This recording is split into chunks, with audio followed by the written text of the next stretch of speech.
One battle after another. Director Paul Thomas Anderson နဲ့အပြောင်မြောင်းဆုံးနဲ့ထူးကျွန်းဖုံးလို့သတ်မှတ်ခံရတဲ့နိုင်ငံရေး action drama တကားမှာ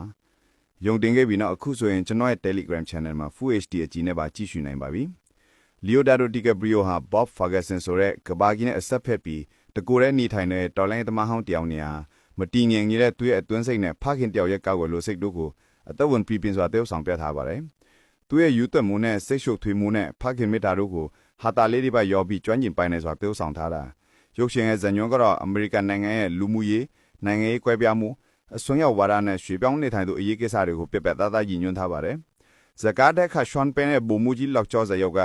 အစွန်းရောက်မျိုးကြီးကစင်တက်လာသူရဲ့ကြောက်စရာကောင်းတဲ့ပုံရိပ်ကိုမျက်နှာအမူအရာအပြင်ကိုနေဟန်သားတွေနဲ့ပါပြည်ပြင်းစွာဖော်ပြနိုင်ခဲ့တယ်။ဒါအပြင်ဇက်ဝင်ကန်တိုင်းမှာအားကောင်းလွန်းတဲ့ Regina Hall, Benicio del Toro နဲ့ဒေါ်လာနေစိတ်တဲ့ပြည့်နဲ့ Tiana Taylor ရဲ့ကျွမ်းကျင်တဲ့တရုပ်ဆောင်မှုတွေကိုလည်းမြင်တွေ့ရပါတယ်။အထူးသဖြင့်သမီးဖြစ်သူဝေလာနေရာကနေပွဲဥတွေတရုပ်ဆောင်တဲ့ Cheese Infinity ဟာ